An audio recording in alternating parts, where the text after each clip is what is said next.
it's important to keep track of where we came from, especially when things start moving so fast. It really helps if you're grounded in how you got where you are.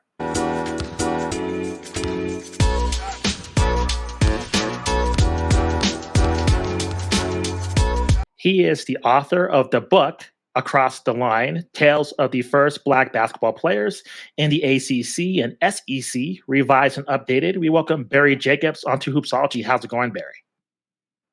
It's going pretty well, thanks. How about you? Going pretty well. Thanks for joining us. Really appreciate it and really enjoyed your book. And I think it brings to light, it's appropriate just because of March Madness and it's the time of year, just the history of just the game of basketball. That's what our podcast is about, is just not only covering just the mainstream headlines of basketball, but also just the culture and just the major figures behind it. So just with the first basic question, just because the book brings the reader into struggles behind the many pioneers of the ACC and SEC who are African American, who just wanted to play the game of basketball, but also had to deal with many struggles in terms of equality. So, what was just the creative force and motivation behind the book? I was curious. People didn't know who these guys were. It seemed to me that they had made a sacrifice in order to play, especially here in the South. And I wanted to see what I could find out. And then once I started talking to some of the players, I realized that as if you think about it, it's logical. Sports is a vehicle for talking about other things, which is why I've always been interested in it. It's entertaining, but it's also illuminating if you start to use it, as you guys do, to talk about other things. And in this case, you pulled the thread, and it was about the social setting that these colleges are in and how long they took to actually decide, okay, we have to integrate because that's the law, even though we don't want to. And then how guys dealt with this when there was no language for between black and white at that time, as far as, okay, what's going on with you? Or how could we help you? Or where are the girls? None of that had been worked out. So it was, in a way, they really were pioneers at all these different levels.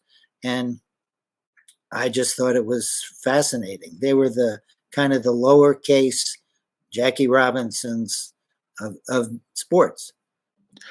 Through just their struggles, just trying to get on the court, did you find through your research that a lot of these athletes' passion for the game of basketball was diminished just due to all just the racial inequities they had to face, or was that passion fueling them just to, compete onto the court? How they balance that? I think their original intention is just to play the game of basketball and just enjoy it. But at the same time, like you said, they were being pioneers, and that was not probably their original intention. So how they balance that in terms of their love for the game, but at the same time, just, kind of being pioneers to generations that are benefiting through just their struggles now. Well, some of them didn't even realize they were going to be the first black players till they got there, which they resented. And so from then on, it's kind of a struggle to feel like you can trust who your coach is or who the administration is, because nobody told you. And as Pete Johnson, who was one of the first two black players at Maryland, told me, if you're the first, you have to go through all this stuff. And then the guys who come after you have it easier. I think a lot of the players maybe enjoyed the game or their teammates, but they were pretty alienated from their school. They were pretty alienated from the fans. Not only on the road, where people would yell all sorts of things at them, throw things at them, pull the hairs on their legs. Some players wouldn't take the ball out of bounds, for instance. If you're chasing the ball and you're going to go into the stands and people are going to take a quick shot at you while you're out of sight of the officials, you don't go for the ball. It's a survival mechanism. So they kind of had to figure all this out as they went. But there were also cool things like when Billy Jones, who was the first uh, black player in the ACC, was in the Sugar Bowl Classic with Maryland in 65-66 season, and they ate in some New Orleans hotel. And in Louisiana, blacks and whites were not allowed to play against each other in competition. But people started coming out from uh, the back, from the kitchen, one at a time, the black people who were working there, just to shake his hand. That's how much it meant to them that he was there with all these white guys.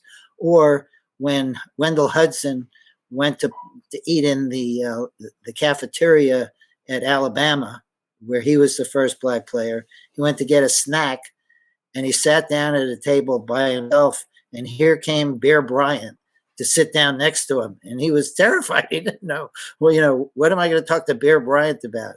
He said, but after that, everybody was nice to me. So, people did make efforts, and that helped. But I think there was this general sense of, where do I fit in? The coaches didn't really know where they fit in. Very few of them thought ahead. Very few of them thought, okay, if I tell the players to go here's some meal money, go get a meal after the game, are they going to know that this city has been segregated forever and they're not going to welcome black people? Or if I stop in a motel on the way to a game, I better call ahead. A couple of people knew that. Dean Smith, C.M. Newton at Alabama, John Guthrie at Georgia.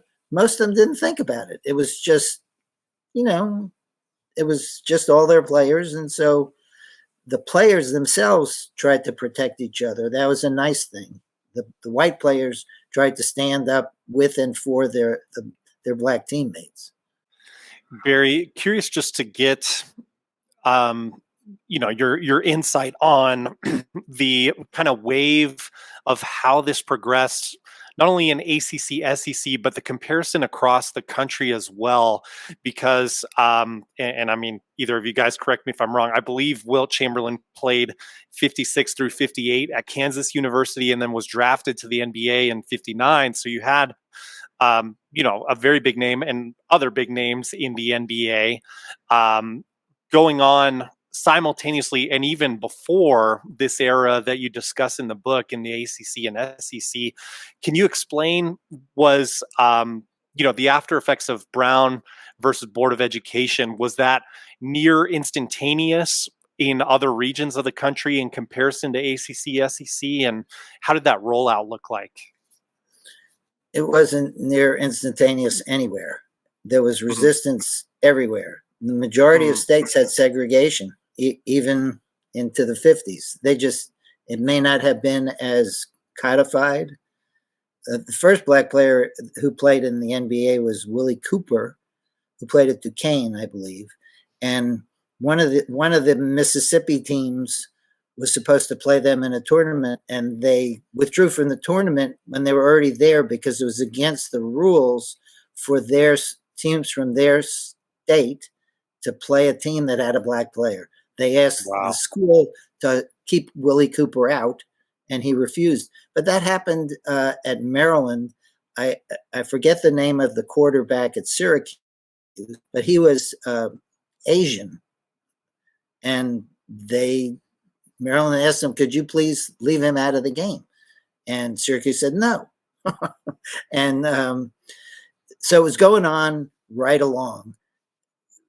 And a lot of the players from the South were going to schools in the Midwest because that was where they could go and be accepted. But even at a place like Kansas, John McClendon, the Hall of Fame coach who coached at Tennessee A&I and North Carolina Central, and was the first coach to win a black coach to win a national championship in integrated competition. He was an undergraduate at Kansas, and he told me that when he got in the pool, everybody else got out. So it was pretty universal, and it did move faster places, and it even moved faster depending on the administration of some schools. And some states had really rigorous methods to keep black and white students from not integrating, even though they said they were integrating. They called it freedom of choice. And then the white parents would choose not to go to the dilapidated black schools where they only had 1/4 or 1/10 of the money to keep the schools going, or to put in books, or to have buses or anything like that. So it was just a hodgepodge, and it didn't really start moving until the 70s. And even then, you could argue it hasn't moved yet. And it sounds like, primarily it's legal and funding pressure. Can you elaborate on that? I mean, were schools written directly, visited directly? I mean, how was that pressure applied that kind of got the ball moving a little bit more? Well, one way is the federal government was not going to give you research grants unless you were integrated. And so you had a choice as an institution of higher learning. Did you want to get the money, or did you want to stand by your supposed principle? That's what happened at Clemson when Harvey Gantt went to court.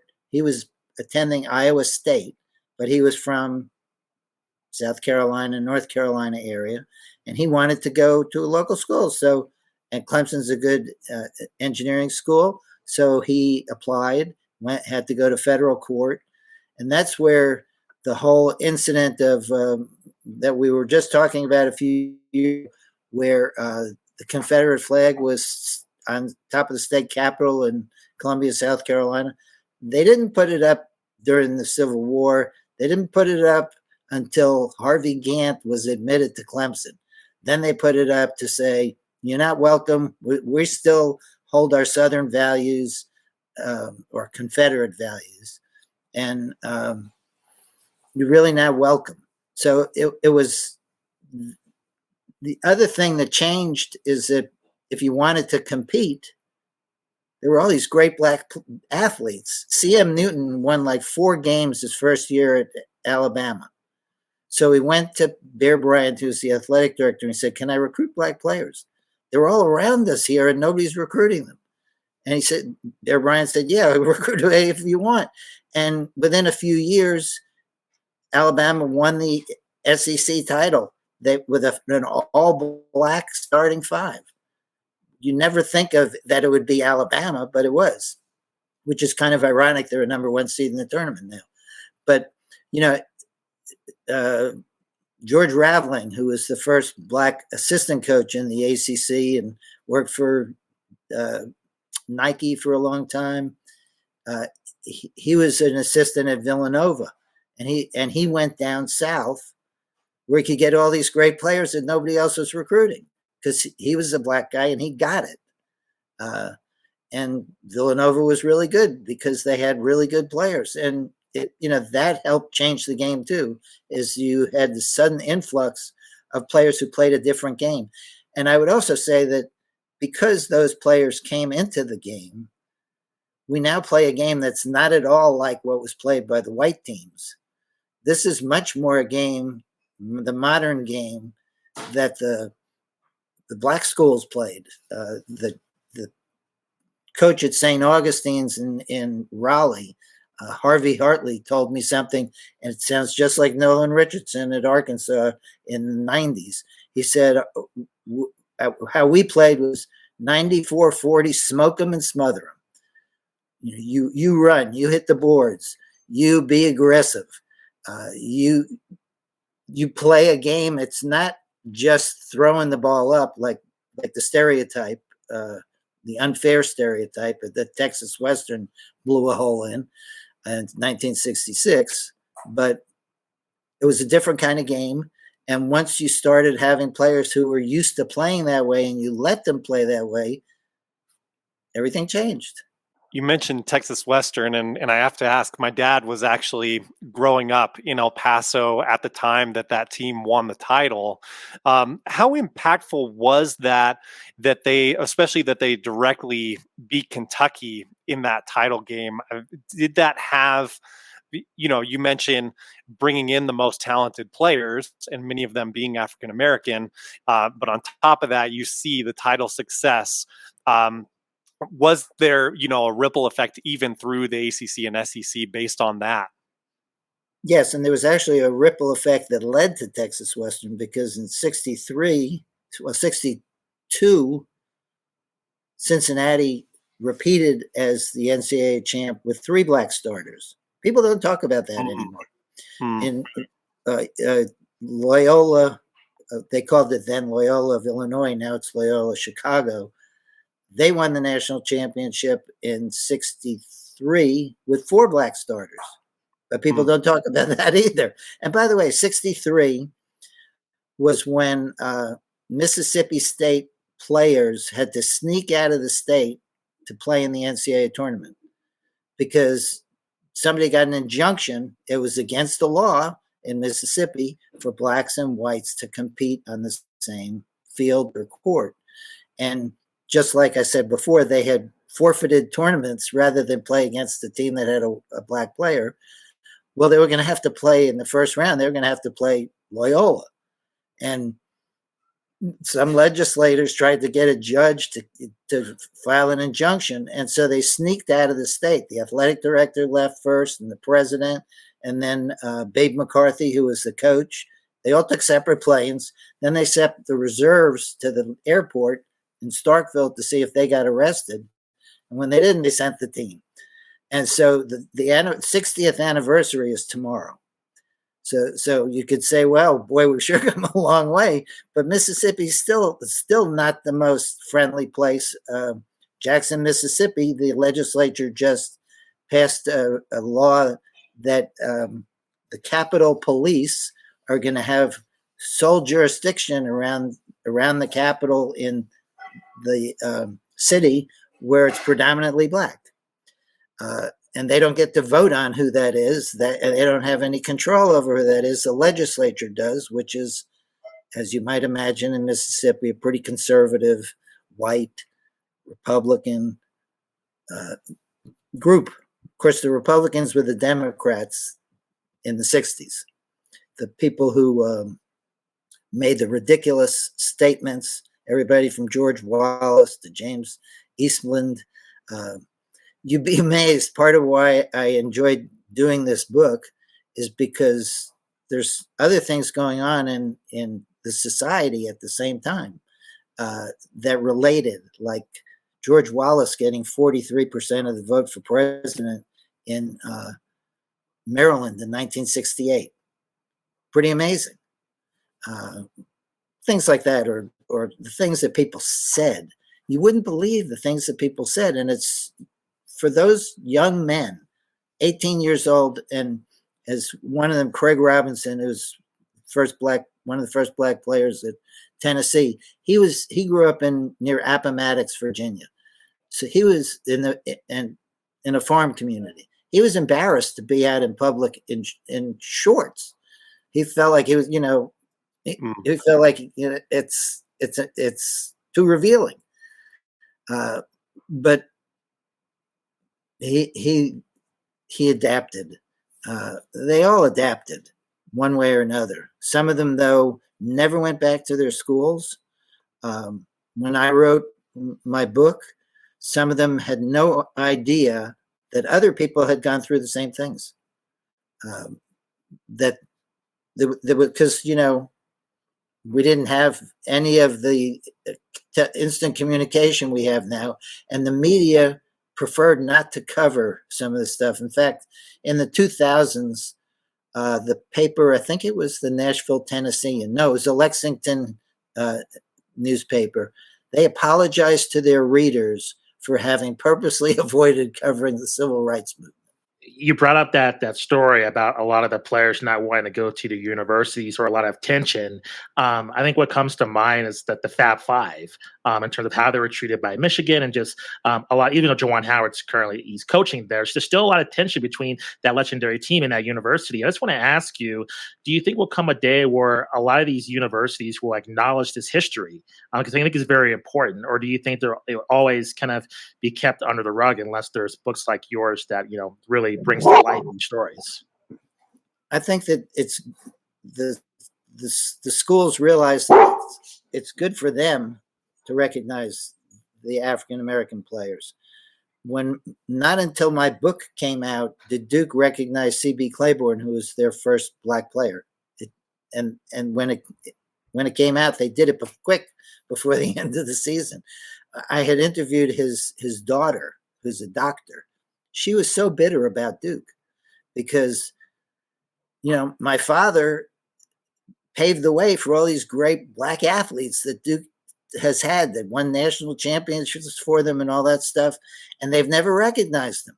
So I think it's a process, and I think just like with the coaches, some of them are the schools are more conscious than others.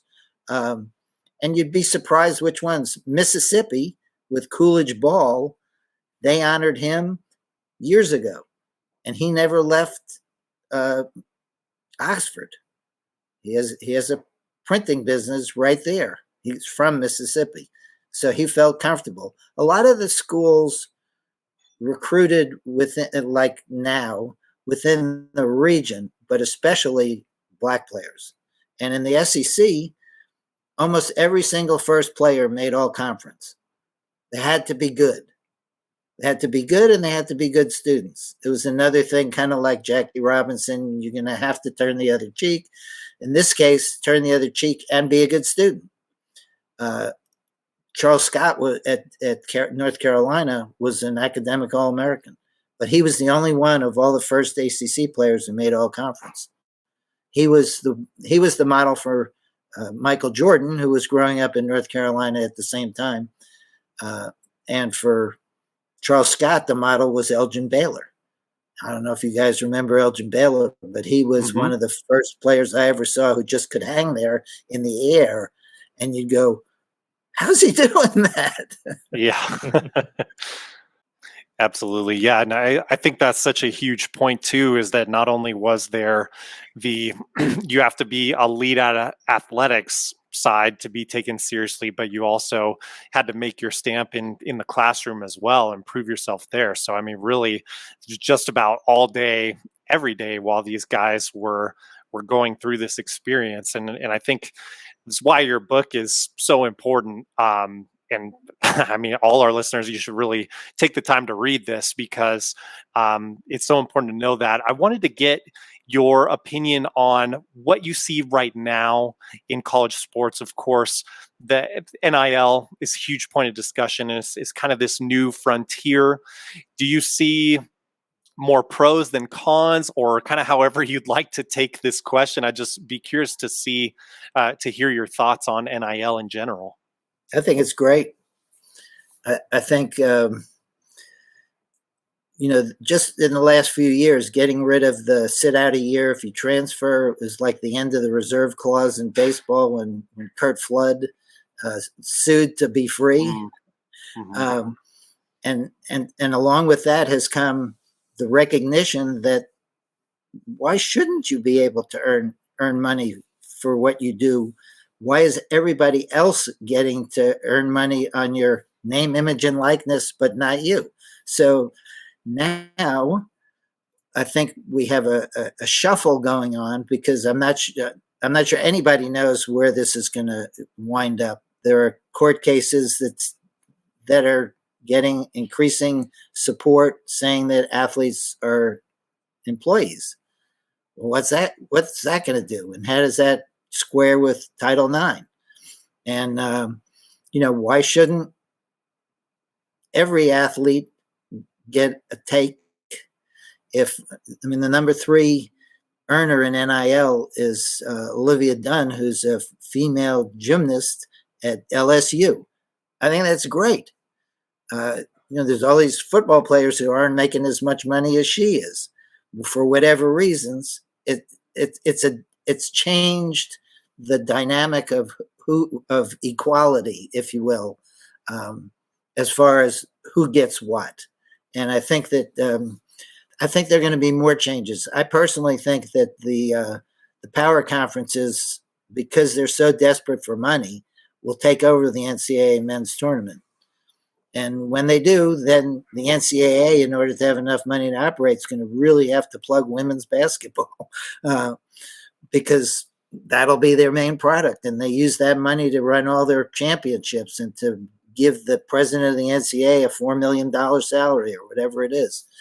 So all those things are in flux. And then if the NCAA and the NBA decides to go back to 18 and go straight from high school to the pros, then players are going to have to work it out with somebody saying, okay, can I make more money in NIL if I do well in college or even high school? High school kids are making money like LeBron James' son. He's doing perfectly well without being a pro. He's a pro in a different way. And all that is just percolating things. I think anybody who thinks they know what's going to happen is a little bit full of themselves, because it's just not possible. There's too many moving parts right now, which is exciting. It's not frightening. Hopefully some people who have good sense will come to the fore, but that doesn't always happen in the NCAA. No, completely true. Barry, this has been a fantastic chat. Thank you very much for joining us. Can you please let our viewers and audience know where they can find other works of yours, any projects you're working on, if you're available on social media as well? Oh, I'm not a big social media person, I'm afraid. I do have a Facebook page, but I don't really ever check it.